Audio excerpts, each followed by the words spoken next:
Hai, Assalamualaikum dan salam sejahtera. Saya Irfan Faruqi bawakan kepada anda Buletin Awani Khas. Di waktu ini kita berikan tumpuan kepada mesyuarat khas World Economic Forum yang ketika ini sedang berlangsung di Riyadh, Arab Saudi. Dan untuk waktu ini kita sedang nantikan untuk sesi plenary pembukaan yang akan turut disertai dan akan antara pengucap utamanya adalah Perdana Menteri Malaysia Datuk Seri Anwar Ibrahim yang ketika ini sudah pun berada di sana. Dan kita juga dalam tempoh ini akan bawakan kepada anda sedikit sebanyak analisis untuk memahami apakah yang akan dibincangkan dalam persidangan dan mesyuarat khas kali ini. Tapi sebelum itu, kita nak bawakan sedikit sebanyak untuk memahami apakah perkara-perkara yang dibangkitkan dalam sesi yang akan berlangsung pada pukul 3 petang waktu Malaysia nanti. Antara lain, saya yakin ia merupakan intisari daripada apa yang disebut dalam laporan tahunan WEF 2021-2022 yang mana pengasas dan pengerusi eksekutif WEF Klaus Schwab menyatakan bahawa the fourth industrial revolution enters an exponential phase of development. The rise of generative artificial intelligence will significantly transform business model and society pattern from education and health to how information is disseminated.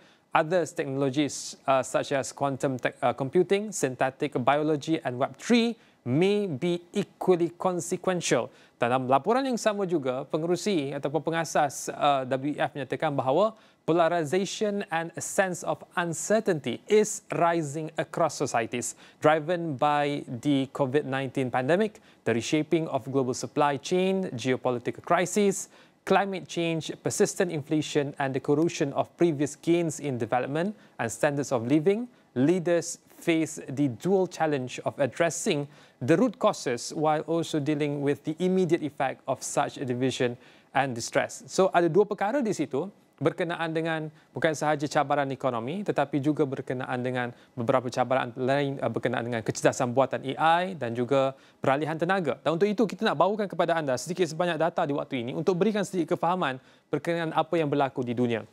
Ini merupakan data daripada WEF menggambarkan kepada kita ketika kita sedang berusaha untuk membangunkan dunia, apa cabaran-cabaran yang menghambat usaha tersebut. Pada tahun 2020, 2021, antara cabaran utama kita adalah COVID-19 yang mana ia telah menyebabkan structural changes to global crude oil. Ini merupakan pembentangan berkenaan peralihan tenaga, tetapi ia memberikan cerita bukan sahaja berkenaan peralihan tenaga tetapi lebih daripada itu adalah perkembangan ekonomi dunia.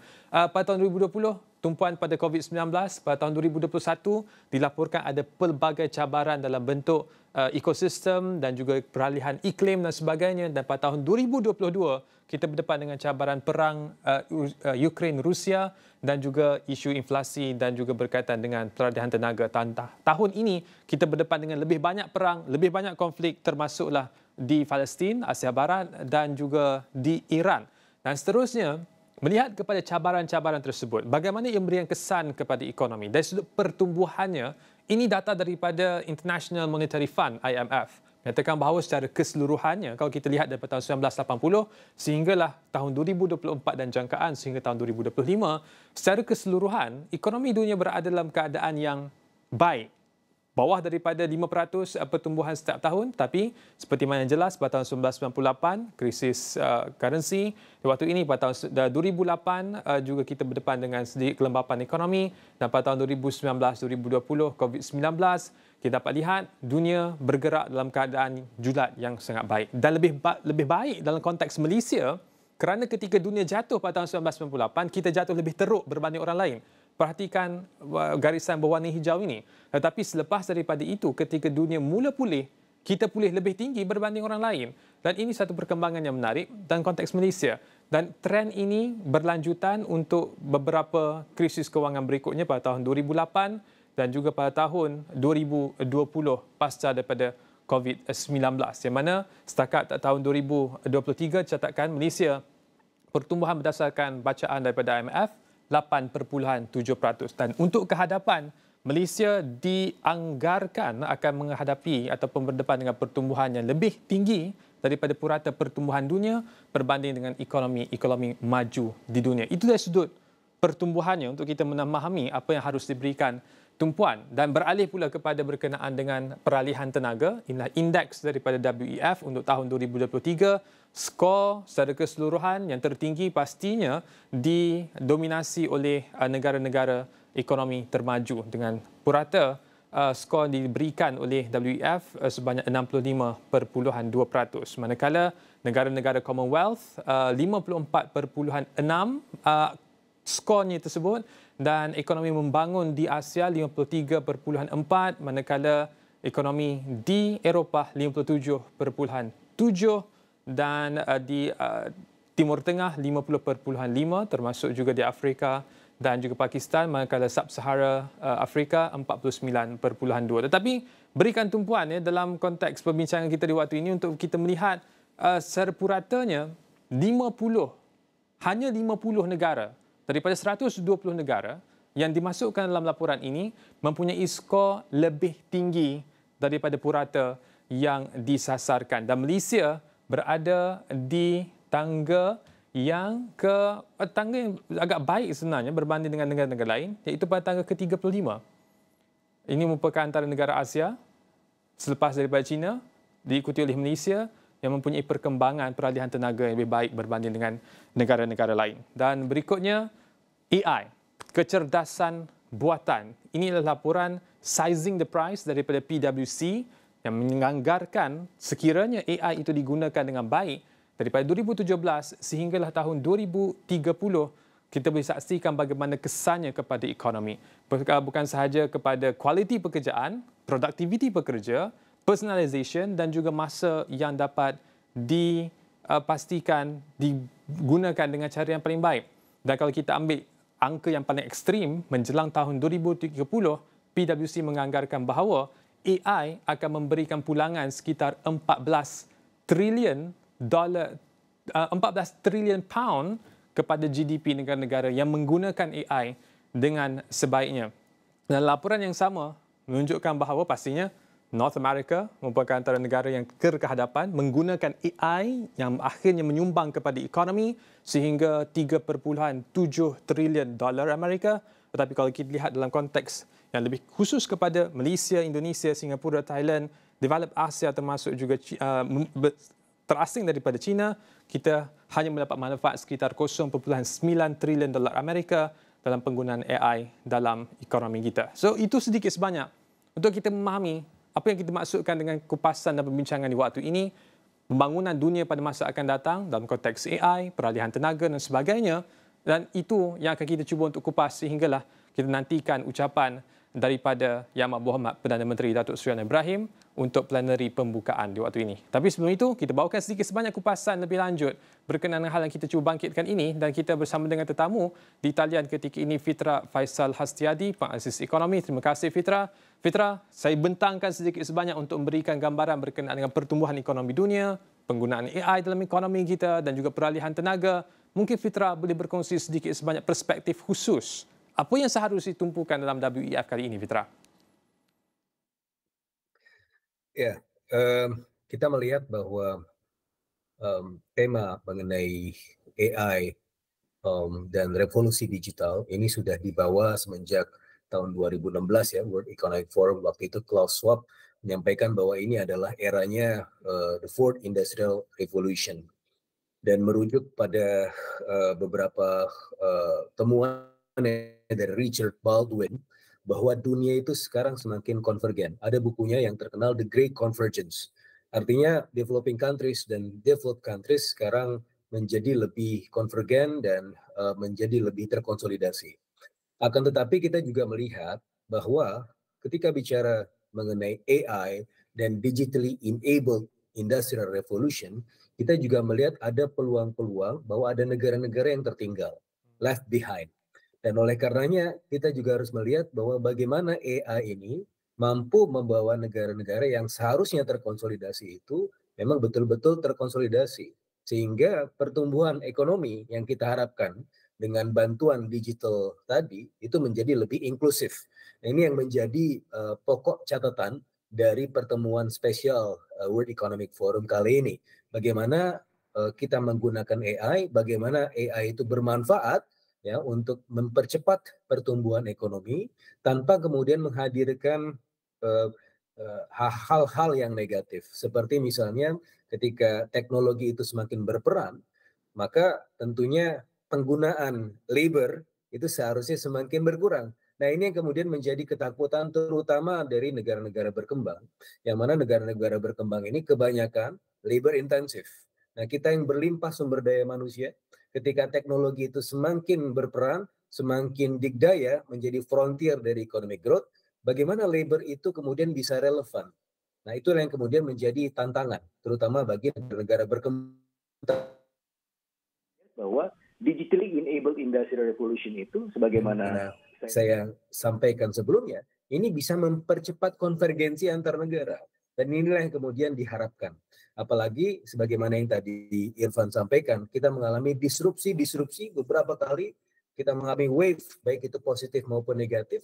Dan ketika kita kemarin bergerak dari COVID menuju pertumbuhan, menuju proses alami normalisasi pertumbuhan ekonomi global, ini kan juga butuh lecutan-lecutan dari sisi salah satunya teknologi. Tapi di sisi yang lain kita juga melihat bahwa sebagaimana yang juga disadari oleh banyak pihak, bahwa geopolitical tensions ini menjadi semacam penghambat berikutnya. Nah, oleh karenanya kalau kita melihat tema besar dari Special Meeting World Economic Forum kali ini adalah tidak hanya kemudian bagaimana kita bisa optimalisasi penggunaan teknologi untuk pertumbuhan ekonomi, tetapi juga kemudian mengurangi tensi-tensi geopolitik sehingga kita bicara mengenai inclusive growth dan global cooperation, gitu, Irfan. Ya, Fitra, menarik antara apa yang disebut oleh panel dalam diskusi sebelum kita bermula tadi ialah antaranya berpendapat bahawa negara-negara ekonomi membangun tidak wajar untuk dihalang daripada melakukan kolaborasi dan juga kerjasama dengan negara-negara yang mungkin tidak mempunyai hubungan yang baik. Contohnya, negara Afrika ataupun di Asia Tenggara yang ingin bekerja sama dengan China yang mungkin tidak baik hubungannya dengan Amerika Syarikat dan juga Eropah. Kerana seharusnya peluang kolaborasi itu memberikan ruang kepada negara-negara kecil dan negara-negara ekonomi membangun ini untuk mendapatkan sumber yang lebih banyak, pertukaran teknologi yang lebih baik.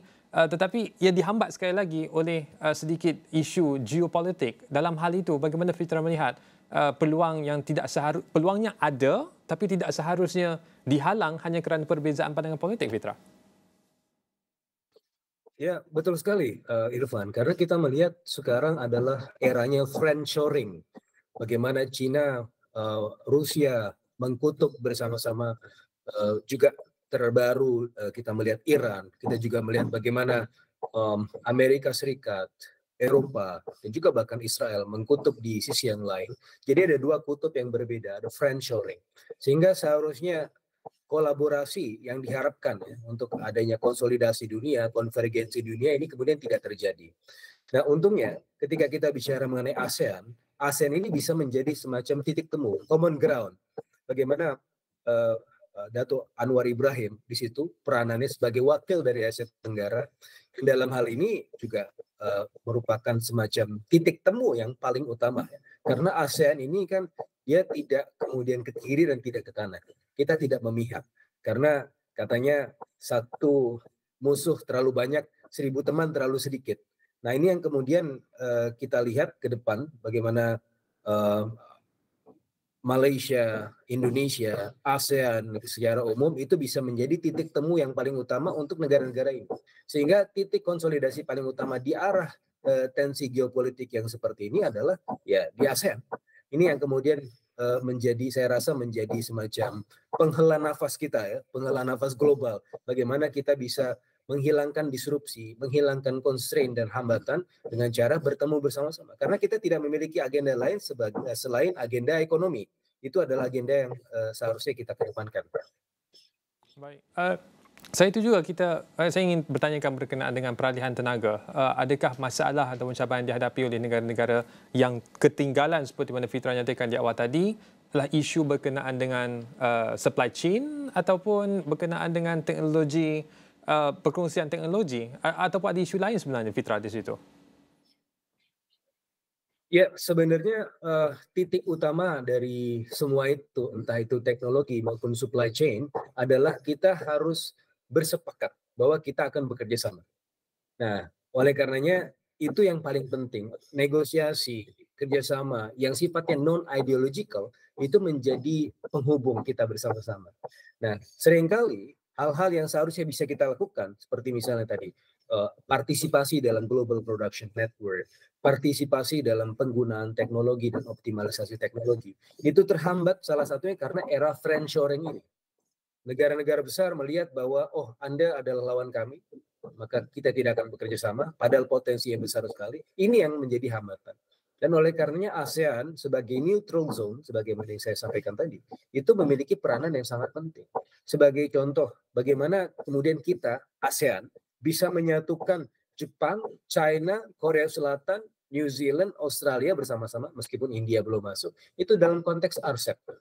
Dulu, antara China dan Jepang, dan juga Korea Selatan, semenjak tahun 2000-an awal, 2002, itu ingin membuat trilateral FTA. Tetapi tidak pernah kejadian. Yang justru yang terjadi lebih dulu adalah suatu hal atau inisiasi yang terjadi tahunan setelah itu, yaitu RCEP, Regional Comprehensive Economic Partnership. Siapa yang bisa menyatukan itu semua? ASEAN. Dan oleh karena ini, kalau kita bicara mengenai nanti ke depan kerjasamanya seperti apa potensinya, ya ASEAN yang bisa menjadi common ground itu. Karena ASEAN bisa menjadi tempatnya China, ASEAN juga bisa menjadi tempatnya Amerika, dan oleh karenanya mereka tidak memiliki masalah dengan ASEAN. Dan kita bisa menjadi regional dan bahkan global hub itu. Sehingga kita bisa memaksimalkan partisipasi dalam jaringan rantai produksi global tadi. Belum lagi kalau kita bicara mengenai negara-negara selatan, South countries, negara di Afrika, kemudian di Amerika Latin, yang juga kemudian membutuhkan regional dan juga global hub itu. Dan kita sebagai negara, sama-sama negara berkembang, memiliki semacam kesamaan tadi. Sehingga pada akhirnya kita menjadi common ground dan kita bisa menjadi tempat belajar bersama bagi teman-teman di negara dunia ketiga, the third world countries, yang juga pada akhirnya kita bisa mengkonsolidasikan semua kekuatan-kekuatan utama di dunia. Dan itulah kenapa kita diundang dalam panel ini, yaitu untuk berbicara dan menjadi tempat bertemu. Baik, dan Fitra, menarik bila menyatakan berkenaan dengan kedudukan Asia Tenggara yang seharusnya menjadi hub yang boleh menarik banyak pelaburan dan tumpuan daripada dunia, menandangkan kita juga merupakan negara dengan rantau yang merupakan rantau ekonomi keempat terbesar di dunia. Persoalannya, adakah penampilan pemimpin-pemimpin dan juga wakil-wakil daripada Asia Tenggara dalam sidang khas, mesyuarat khas WEF di Riyadh kali ini boleh menjadi salah satu katalis untuk menarik lebih banyak pelaburan dan perkongsian teknologi dengan Asia Tenggara, ataupun kita akan berdepan dengan sedikit kesukaran untuk meyakinkan hal tersebut, memandangkan kedudukan kita Indonesia, Malaysia, Brunei yang lebih cenderung ke arah menyokong dalam isu Palestin. Berbeza dengan Thailand, lebih sedikit cenderung kepada Israel. So, isu geopolitik dan bagaimana kesannya itu kepada usaha kita untuk membangunkan ekonomi. Ya, ini isu geopolitik ini memang sangat kompleks ya. Tetapi kalau kita melihat ya di tengah stance kita terhadap isu Palestina dan Israel terutama, itu saya rasa belum akan kemudian menghambat kita untuk kemudian menyatukan dua kutub yang berbeda. Sebagai contoh, bagaimana Tim Cook beberapa waktu yang lalu berkunjung ke ASEAN, Vietnam, Indonesia, dan juga ke Malaysia. Bagaimana Tesla juga berkunjung ke ASEAN, juga ada di Malaysia, juga sempat berkunjung ke Indonesia. Salah satunya karena mereka mulai mengurangi aktivitas ekonominya dari China. Ya, jadi friendshoring artinya dalam hal ini Amerika Serikat mulai tidak terlalu baik hubungannya dengan China. Tetapi pilihan utama mereka ketika mereka mencari tempat alternatif yang paling dekat dan memiliki karakteristik. Dan oleh karenanya, common ground-nya adalah economic motives. Oke, kita memiliki sedikit perbedaan dalam konteks Israel dan Palestina. Tetapi sekarang kita bicara mengenai konflik Israel dan Palestina, ini menjadi isu utama dunia yang bahkan secara umum dominasi dunia itu sebenarnya menginginkan bahwa konflik ini sudah berakhir, begitu kan? Dalam konteks ini semuanya berada di level atau dalam pandangan dan pemahaman yang sama. Dan kita juga melihat bagaimana dalam beberapa potensi kerjasama lain, semisal Indonesia ingin bergabung dengan OECD, itu diterima sekali dengan baik oleh negara-negara OECD. Di mana di situ ada Amerika Serikat, Uni Eropa, dan juga bahkan ada Israel. Di sisi yang lain, Indonesia juga dalam hal ini juga pernah ingin diajak di BRICS. Nah, dalam konteks itulah kemudian saya melihat tidak ada masalah yang berarti untuk kemudian mengajak ASEAN dan negara-negara anggota ASEAN untuk berkongsi bersama-sama karena mereka melihat ASEAN adalah tempat yang nyaman untuk bertemu begitu kan. Nah, hingga saya melihat bahwa ya ke depan ASEAN akan menjadi semacam common ground yang paling aktif dan nyaman untuk negara-negara yang memiliki pandangan yang berbeda itu. Oke, mereka tidak berhubungan secara langsung antara Amerika Serikat dengan China misalnya. Tetapi mereka akan menggunakan ASEAN sebagai tempat utilisasi produksi dalam konteks partisipasi jaringan produksi itu. Nah, oleh karena saya melihat bahwa ke depannya ASEAN akan lebih berperan. Apalagi selepas ASEAN Summit kemarin, kita bahkan sudah mengklaim bahwa ASEAN as an epicentrum of growth. Dan ini adalah pengejawantahan, ini adalah kemudian realisasi dari pertemuan tersebut bahwa kita memang ingin berperan dalam pertumbuhan ekonomi dunia yang tidak hanya tumbuh tetapi juga inklusif dan menyatukan pandangan-pandangan yang berbeda gitu Irfan. Fitra, kita akan tangguh dulu diskusi kita berdua di waktu ini kerana kita beri ruang kepada rakan kita di Riyadh, Arab Saudi, Najib Aruf ketika ini bersama dengan laporannya sebelum bermulanya sesi plenary terbuka di waktu ini. Saya Najib, silakan dengan laporannya bersama dengan Ashok Ismail, Ketua Pengarah kita yang ketika ini berada di Riyadh untuk mesyuarat khas World Economic Forum di Riyadh ketika ini. Silakan Najib. Okey, sesi di mesyuarat khas World Economic Forum di Riyadh, Arab Saudi ini diteruskan dengan sesi yang cukup penting. Antara sesi utama yang menjadi perhatian iaitu kalau kita lihat pada opening plenary-nya yang bertajuk A New Vision for Global Development. Di belakang saya ini akan berlangsung sebentar saja lagi kita akan bawakan secara langsung di Astro Awani. Sudah pasti antara wakil yang akan ada di sini adalah Perdana Menteri kita, Datuk Seri Anwar Ibrahim, salah seorang yang akan membawa naratif kita bukan sahaja selaku Malaysia tapi juga selaku bakal pengurusi ASEAN pada tahun 2025 dan bagaimanakah naratif kita pembangunan di peringkat rantau ASEAN, di peringkat Malaysia itu sendiri akan diangkat ke pentas ini supaya dapat digabungkan dengan negara-negara lain. Perbezaan antara Global North dan Global South yang kita kerap katakan di World Economic Forum dan bincangkan ini, bagaimanakah ini akan digunakan ataupun dijadikan sebagai bahan utama yang harus diberikan tumpuan. Editor-in-Chief ataupun Ketua Pengarah Astro Awani, Ashok Ismail, ada di sini sebentar tadi mengikuti sesi Tengku Zafrul. Sebentar lagi akan mengikuti sesi Perdana Menteri kita. Bagaimana untuk melihat perbincangan ini sebab kita boleh mengatakan bahawa jemputan kita ke sini untuk wakil Malaysia dan sebagainya adalah selaku kuasa tengah yang membawa kepada banyak naratif yang harus dipelajari dan juga digabungkan dengan apa model ekonomi yang dibentuk oleh negara maju atau negara-negara lain. Bagaimana untuk fahami semua poin-poin ini? Kalau kita tengok masalah yang dihadapi oleh dunia ketika ini, kalau kita letak dalam satu raga dan satu basket, memang masalah. Sebab nanti kita sukar untuk melihat kepada naratif solusinya apa, konteksnya apa. Kita faham kenapa ia diheret sehingga ke buat pertama kalinya di Saudi Arabia ni, di Riyadh ini, kerana kita faham graviti kepada pertentangan kestabilan yang membentuk kestabilan bukan sahaja di rantau Timur Tengah atau Asia Barat ini adalah mengenai konflik di Gaza. Dan apa yang berlaku pada Januari di Davos dilihat perlu diteruskan kerana dia tidak address masalah utama iaitu mengenai membentuk kestabilan rantau yang membawa kepada kestabilan dunia secara umum. Itu yang pertama. Dan melihat keadaan itu kita bercakap tentang masalah ekonomi yang dihadapi oleh dunia ketika ini yang pucuk pangkalnya sebab dunia ini kan tak sama rata, tak adil dan tak sama. Dan kerana masalah itu dan kita lihat apabila diletakkan dalam konteks a new vision, wawasan baru dan bagaimana rupanya sukar untuk kita letakkan apakah one size fits all ataupun satu matlamat yang sama untuk semua region. Kita lihat bagaimana IMF, World Bank dan juga badan dunia lain termasuklah GCC, negara-negara teluk, kita lihat betul growth has been resilient. Pertumbuhan dunia ini dilihat memiliki daya ketahanan yang tinggi, dia boleh tahan. Tetapi masalahnya adalah antara blok-blok negara membangun dan negara sedang membangun serta negara maju, itu sahaja kita dapat lihat the gulf in between ataupun jurangnya semakin lama semakin deepening dan semakin lama semakin dalam. Dan bagaimana kita nak faham konteks perbincangan pada hari ini? Nak fahamnya adalah apabila suara negara-negara yang disifatkan sebagai the middle power atau kuasa pertengahan ini, Malaysia dan di rantau Afrika, Rwanda dilihat lebih terhadapan dalam, dia macam Singapura di Afrika. Dari segi inovasinya, dari segi technological advancementnya atau pertumbuhan teknologinya, dia nampak ke depan. Dalam keadaan ini kita lihat apa pinpointnya, masalah yang dihadapi untuk kita bergerak ke depan. Dalam kita bercakap tentang untuk dunia yang stabil, untuk ekonomi yang lebih stabil, kerana keadaan ketika ini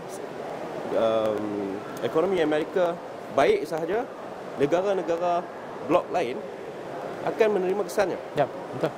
Contoh kita lihat bagaimana negara-negara yang miskin, kita tengok dolar strengthen saja atau mata wang US mengukuh, dia akan impact kepada negara-negara miskin ini, kata dunia tak adil ni. So apabila dunia tidak adil, apakah penyelesaiannya? Titik tengah itu. Yang ni apabila kita nak unpack problem ni atau masalah tu untuk kita tarik satu-satu, dia macam kita pergi memancing. Tali mengai tu, tali memancing tu dia berselerak, dia keluar daripada reel tu. So how to pinpoint satu tali mengai ni untuk kita betul-betul dapat solve the problem slowly. Tapi kita tidak punya masa yang banyak. Sebab apa? On top of that pula yang kita nak sembang ni, dia menyentuh tentang sustainability. Peralihan tenaga juga. Peralihan tenaga ini memerlukan apa? Dia memerlukan duit. Kalau tidak, macam orang nak beralih. Banyak vendor, kita tengok GLC kita pun banyak vendor, lebih 5,000 vendor. Dan semua vendor-vendor ini company SME. Seperti mana di Malaysia, itu juga di negara-negara membangun yang lain. GLC ini harus beralih to meet the standard. Apabila untuk nak meet the standard, untuk mencapai standard atau piawaian diletakkan, siapa letak piawaian pula? Negara-negara kuasa. Yang ni kata masalah, apabila letak piawaian yang sukar untuk dicapai, untuk dipenuhi oleh negara-negara membangun dan SME di negara-negara membangun, yang tu dia akan meluaskan lagi jurang ini, atau Northern sebut dia buatkan masalah itu lebih kosong. Jadi itu antara perkara yang kita dengar. Jadi kita nak faham bagaimana Paul Kagame of Rwanda akan bercakap dan memberi mesej ini kepada dunia, terutama di rantau Asia Barat, on top of bagaimana kita dapat membentuk kestabilan graviti kepada masalah dan kestabilan dunia. Ini bukan saja Ukraine, Europe dia rasa graviti dia di Ukraine. Untuk kita dunia Islam, masa graviti kestabilan dunia ini terletak di Gaza, Timur Tengah, di Gaza, dan juga bibit perangan yang lebih besar antara Iran dan Israel. Kalau kita melihat juga antara perkara yang lebih tumpuan adalah tentang sikap protectionist dan sikap melindungi negara masing-masing. Ini bukan baru ni. Sejak daripada pandemik COVID-19 sampai sekarang masih lagi kita bercakap isu yang sama. Sebab apa? Model ekonomi yang ingin dijujukkan dalam forum ini, kita melihat bahawa okey, perlu ada kerjasama, global collaboration, global growth dan sebagainya. Tapi pada masa yang sama, sikap melindungi negara tu maksudnya dijaga dulu. Nak kena cukup negara dulu baru nak collaborate dan sebagainya, masih lagi wujud pada ketika ini. Macam mana tuan melihat benda ini, naratif ini dibawa ke peringkat ini? Sebab Malaysia memang negara yang terbuka. Kita negara berdagang dan kita sentiasa terbuka. Dasar kita NETR ke NIMP dan sebagainya memang membuka seluas-luasnya pintu kita kepada kemasukan dan juga kita sebagai satu medium untuk pemain industri yang lebih bernilai tinggi. Bagaimana naratif ini diangkat daripada pandangan Ashraf sendiri melihat bahawa ini harus didengar oleh negara maju? Sebab ada kalanya selepas pilihan raya Amerika Syarikat mungkin pelbagai kemungkinan boleh berlaku dan juga mungkin sifat protectionist itu akan lebih mendesak lagi keadaannya. Bagaimana tuan baca semua ini? Dan itu yang didesak oleh masyarakat antarabangsa secara keseluruhannya, terutama datang daripada dia bukan satu suara negara-negara by negara, tetapi by blok APEC, blok ASEAN, especially kita dalam konteks ini ASEAN ditetapkan sebagai keutamaan dan kita akan saksikan nanti pun akan ada dialog antara utamanya negara-negara blok ASEAN dan juga GCC akan mengukuhkan lagi persefahaman antara dua blok. Dan lihat pada sisi lain kepada kita sebut penyakit untuk dia jadi protectionist, dia duduk dalam dan tidak melihat kepada luar, dan dia akan memberi kesan kepada apa yang dunia global order dari segi multilateralism, hubungan strategik dan kerjasama yang ampuh dan erat antara negara-negara secara keseluruhannya di peringkat dunia ini. Satu sisi itu ialah kita dapat lihat apabila blok sama blok dan negara antara negara dah semakin mengukuh dan dapat membina satu kerjasama, terutamanya kalau kita bercakap dari segi contoh lebih spesifik kerjasama antara China dan Malaysia. Mungkin ada certain sector that kita fokus kepada ini kita tak ikut piawaian atau standard yang ditetapkan oleh antarabangsa. Itu salah satu contoh daripadanya. Dan kita lihat negara-negara seperti di rantau Afrika dan China sebenarnya. Dan ini juga pada masa sama mengimbangi. Kerana di mata kuasa-kuasa dunia, terutamanya negara-negara di Global North ni, di peringkat di belah utara dunia ni, apa yang ditakuti adalah lebih kepada hubungan antara Amerika Syarikat dan China. Betul. Tetapi untuk kita yang mempunyai hubungan yang baik dengan kedua-dua negara, dan ia lebih menguntungkan, terutamanya dalam pelbagai sektor. Kita ambil salah satu semiconductor. Dua-dua boleh untung. Baik dengan dua-dua orang. So ini yang kita kata sebagai ada kuasa pertahanan. Dan Najib, saya rasa kita serahkan kepada pakar yang berada di studio, penganalisis yang melihat dengan lebih besar gambaran ini dan cuba untuk localize dan melalui perspektif kenapa ia penting untuk Malaysia, ini persoalan yang harus dijawab. Dan suara untuk sampaikan kepada kuasa dunia ni dah banyak kali. Tetapi apa action selepas itu? Yes. Takkan dia dengar saja dan empathy itu tak cukup. Dia tak dengar. Betul. Empathy tak cukup. So kita nak ada lebih daripada itu. Saya nak kena lari masuk dalam plenary hall ini untuk mendengar apakah wawasan baru atau the new vision for global development as well. Over to you. Okey, alright. Kita benarkan Ashok masuk dan kita sudah pasti akan membawa juga kepada Dewan Plenary selepas ini untuk kita melihat perbincangan ini cukup penting dan kita harapkan bukan hanya perbincangan perkara ini harus diangkat menjadi kepada action dan juga langkah yang lebih konkret untuk setiap negara yang terlibat dan juga memahami apa cabaran mereka, apa yang perlu diisi dalam jurang tersebut dan juga itu juga naratif yang Malaysia bawakan oleh Perdana Menteri kita. Okey, kita terus saja ke Dewan Plenary untuk kita dengarkan sesi yang cukup penting ini. Baik, itu dia sedikit sebanyak perkongsian daripada pengarang Niaga Awani kita, Najib Aruf, dan juga Ketua Pengarang Syarah Ashraw Ismail yang berada di Riyadh di waktu ini untuk membawa perspektif sebenarnya menyatakan bukan semata-mata suara daripada negara-negara besar di Global North tetapi juga suara-suara kecil daripada ekonomi-ekonomi membangun di Global South yang cuba untuk dibangkitkan melalui forum seperti ini. World Economic Forum yang memamparkan pelbagai data dan angka berkenaan pertumbuhan ekonomi dunia, perspektif berbeza, bukan sahaja dari sudut angka kewangannya dan perdagangan tetapi juga lebih daripada itu bagaimanakah teknologi memberikan kesan kepada ekonomi dan juga bagaimana teknologi itu juga memberikan kesan kepada pembangunan sosial seluruh masyarakat di dunia dari sudut pendidikannya, kesehatannya, dan itu antara perkara-perkara yang harus diberikan perhatian dan kita juga menganggarkan bahawa perkara tersebut juga akan dibangkitkan dalam ucapan Yang Amat Berhormat Perdana Menteri Datuk Seri Anwar Ibrahim di Riyadh selepas ini. Untuk waktu ini kita akan berehat seketika, kita akan kembali selepas ini.